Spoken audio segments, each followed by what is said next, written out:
Bismillahirrahmanirrahim. Assalamualaikum warahmatullahi wabarakatuh. Jumpa kembali dengan Mr. Anomet yang masih isi koma dan senantiasa berbagi. Berbagi untuk apa? Berbagi untuk menginspirasi. Kali ini adalah video part ketiga, masih membahas tentang latihan ASTS yang nantinya akan berguna untuk ASTS kalian. Oke, kemarin kita sebelumnya kita membahas soal sampai dengan nomor 11. Kita lanjut ke soal nomor 12. Di soal nomor 12 ini, perhatikan kubus kali ini adalah KLMN OPQR. Di informasinya adalah bila diketahui jarak titik L ke titik R adalah akar 6 L ke titik R. Nah, L ke titik R itu berarti yang ini, seret dari ujung bawah ya alas sampai ke bagian atap. Nah, ini berarti kan diagonal ruang ya, karena tidak ada di kiri, di kanan, atas dan bawah itu, jadi diagonal ruang. Jadi kita punya diagonal ruangnya akar 6. Informasinya demikian. Yang diminta oleh soal adalah jarak titik K ke pusat bidang MNRQ. MNRQ mana? MNRQ itu bagian belakang ya, jelas ya adik-adik ya. Pusatnya itu adalah kalau kita tarik N ke Q, nah ini terus M ke R, ini belakang ya. Nah, ini belakangin, dapatnya ini pusatnya. Ini katanya pusat dari titik MNRQ. Kita nggak ada nama kan, misalkan namanya X lah kan, nggak ada hurufnya X di sini. Yang diminta dari K, berarti dari depan ke belakang, ke pusat belakang. Nah, kalau dari depan ke pusat belakang kan berlawanan ya. Nah, itu berarti namanya jarak ke pusat. Berarti yang diminta itu ke pusat, jadi JP. Nah, hati-hati, misalkan kayak R ke X, ini R ke X atau M ke X, itu bukan ke pusat tapi menuju pusat. Iya bener, menuju pusat, tapi masih sama-sama bawah, sama-sama belakang. Kalau kita terusin M ke X ketemu R atau R ke X ketemu M, itu kan diagonal sisi, artinya dia setengahnya diagonal sisi. Jadi bukan jarak menuju pusat. Kalau kita anggapannya jarak menuju pusat itu kalau pusatnya di bawah, maka kita hitungnya dari atas. Kalau pusatnya di atas, maka kita hitungnya dari bawah. Kalau pusatnya di kanan, kita ngitungnya dari kiri. Sebaliknya, kalau ini pusatnya di belakang, kita ngitungnya dari depan. Depan itu kan ke X di belakang, berarti benar jarak menuju ke pusat. Sehingga ada nggak jarak DR ke JP? Nggak ada, pasti kitanya harus mencari R. Kalau informasinya kan mau ada DS, mau ada DR, mau ada JP, berarti kita cari R. Nah, untuk mendapatkan nilai R itu kan cukup rumusnya adalah seret dibagi akar 3, karena DR nilainya yang dibagi akar 3 siapa? Nah, yang dibagi akar 3 itu adalah si angka 6. Angka 6 mana? Yang ini informasinya. 6 dibagi 3 bisa ya? 2. Karena ini ada akar, masa jawabannya adalah akar 2. Jadi rusuknya itu adalah akar 2. Karena untuk mendapatkan JP, rumusnya kan dari R ke JP hanya seret dibagi 2, kemudian jangan lupa akar 6. Nah, kemudian nilainya berapa yang kita dapat tadi? Yang kita dapat itu adalah akar 2 R-nya. Nah, kita dapatkan nilainya akar 2 kali akar 6 atau akar 2. 6 itu adalah akar 2 kali akar 3, kan juga bisa. Kita sudah ajarin ya sebelumnya ya. 2 kali 2 itu kan akar 2 kali akar 2, 2. 2 dibagi 2 bisa seret. Maka kita hasilnya dapatnya adalah akar 3. Atau kalau misalkan kurang paham dengan cara ini ya, akar 12 dibagi 2. Bisa juga akar 12 itu 2 itu adalah akar 4. Nah, 12 dibagi 4 kan 3. Jadi akar 3. Bisa juga. Atau pakai cara yang biasa yang sudah umum. Akar 12 per 2. Akar 12 itu kan akar 4 dikali akar 3 dibagi dengan 2. Nah, akar 4 itu kan 2 kali akar 3 dibagi dengan 2. Coret, hasilnya juga sama, yaitu akar 3. Jadi yang mana saja boleh ya Nah ya, selama itu memudahkan kalian dalam hal perhitungan. Jangan jadikan ini sebagai beban. Hitungannya mudah, karena di dimensi 3 ini sebenarnya masih sangat mudah untuk dikuasai. Kita lanjut lagi. Di soal ke-13 yaitu diketahui X merupakan pusat bidang BCGF. Nah, ini berarti ada di sebelah kanan ya. Pusatnya berarti kan perpotongan antara diagonal BG dengan diagonal sisi CF. Nah, ini pusatnya. Itu pusatnya namanya katanya X. Kemudian informasi berikutnya apa? Kita lihat lagi informasinya. Jarak titik A ke titik X adalah akar 3. Berarti ada dari ini X ini kan sebelah kanan, A itu ada di sebelah kiri, berarti pas ya. Maka A ke X itu disebut sebagai jarak ke pusat. Berarti kita punya ini adalah CP, jarak ke pusat. Yang ditanya jarak titik C ke titik A, titik C ke titik A, yang ditanya itu. Oke, berarti kita tahu ya, C ini adalah bagian bawah, diagonal sisi bagian bawah. Berarti yang ditanya adalah DS. Nah, dari CP ke DS tentu nggak ada, maka kita mau nggak mau cari ke R. R didapatkan dari rumus CP itu bagaimana? Nah, jangan lupa kalau R ke JP itu seret, di bawahnya 2 di akar 6, ini dibalik, ini akar 6, ini 2, jadi dikali 2 ya.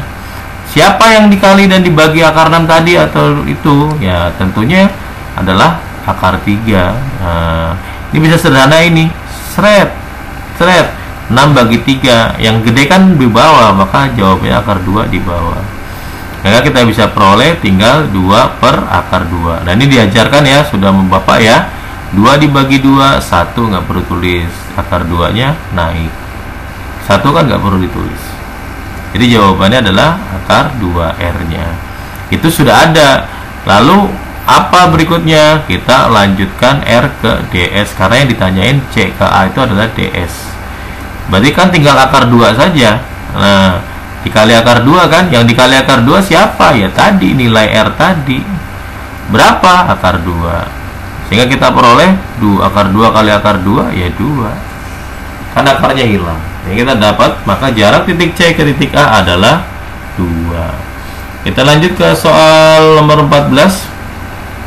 Di soal nomor 14 kita menuju ke kubus kembali. KLMN OPQR.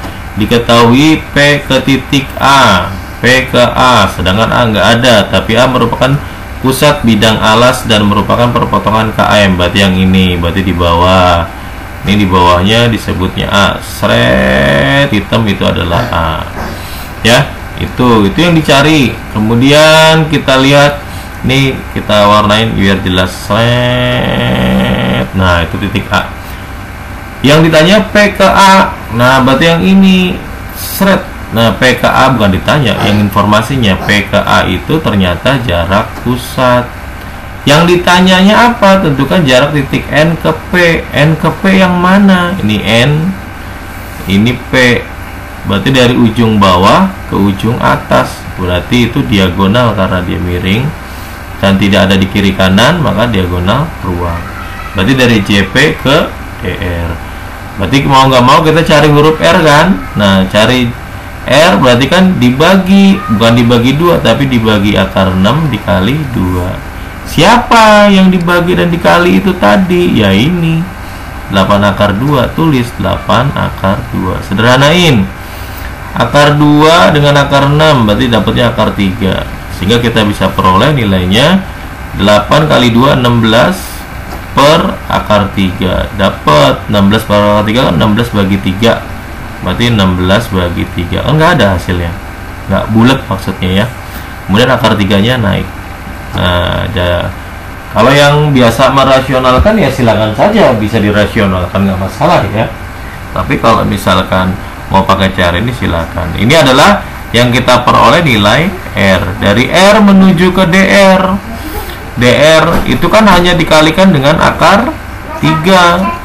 Oke, berarti kalau dikali akar 3 tinggal taruh siapa nilainya. Nilai R-nya tadi adalah 16 per 3 akar 3. Sehingga kita tahu 3 akar 3 dikali akar 3 itu kan 3. Wah, tulislah 16 per 3 kali 3. Anda bisa coret, seret, dapatnya 16.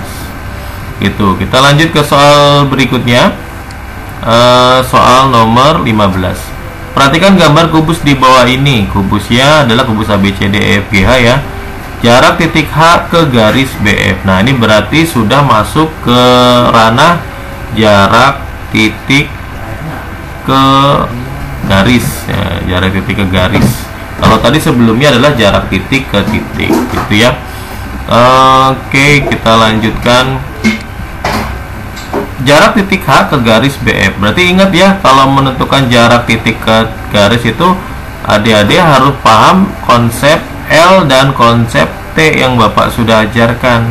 Jadi membentuk huruf L atau membentuk huruf T. Nanti kalau L gagal berarti membentuk huruf T. Kita pastikan dulu H ke BF. Mana nih? Jarak titik H ke garis BF yang mintanya diwakilkan oleh garis. Berarti garis siapa? Kita punya H ini ke BF yang ini ya. Nah ini. Nah ini. Berarti titik H di sini, nih H. Kemudian FB-nya di sini lurus. Karena H dengan F kan itu kan ya satu bidang. F. Nah di sini berarti membentuk huruf apa? Ya gampang kalau kayak gini ya. Kan berarti tinggal membentuk huruf L saja, seret. Nah gitu. Dari titik ini dia akan membentuk siku-siku ini huruf L. L-nya kebalik nggak masalah. Yang di sini ya huruf B. Sehingga yang diwakilkan itu adalah yang warna hijau tadi. Karena ini garis kan mau bentuk huruf L atau huruf T. Nah, berarti tinggal lurus saja. Jadi jawabannya adalah garis FH. Garis FH. Kenapa huruf L? Nah, kalau misalkan kita gunakan huruf yang lainnya, misalkan huruf T. Nah ini kan nggak siku-siku. Nah ini T juga. Yang kesini juga T. Yang kesini juga bukan. Tapi kalau yang kesini, nah ini bukan huruf L. Huruf L itu dari H, F, baru F. Jadi dalam hal ini nanti garis FH itu tegak lurus dengan garis BF. Maksudnya itu. Jadi seperti ini. Jadi ya tinggal lurusin aja ya. Kita bikin huruf L atau huruf T. Informasinya seperti itu. Lanjut ke soal nomor 16.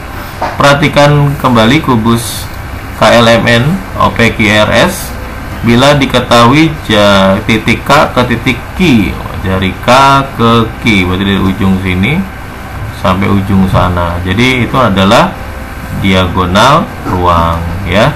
Seiring pembahasan soal tentunya adik-adik sudah bisa membedakan diagonal sisi dan diagonal ruang. Kalau rusuk, semua yang tergambar awal itu adalah rusuk. Jadi kita punya DR. Kalau sudah punya DR maka wajib cari R nanti. Kita cari R dulu lah hitungannya. Berarti DR ke R kan caranya adalah tinggal seret dibagi akar 3. Siapa yang dibagi? 3 akar 8. Nah ini kita hitung.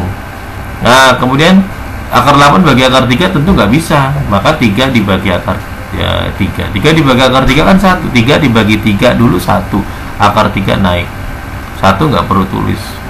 Kemudian akar 8. Kita hitung akar 3 kali akar 8 ya akar 24. Akar 24 itu 4 dikali 6. Jadi akar 4 kali akar 6. Akar 4 itu 2, akar 6 tetap. Jadi rusuknya kita punya R sama dengan 2 akar 6. Nah, itu informasinya. Yang ditanya adalah titik K ke OQ.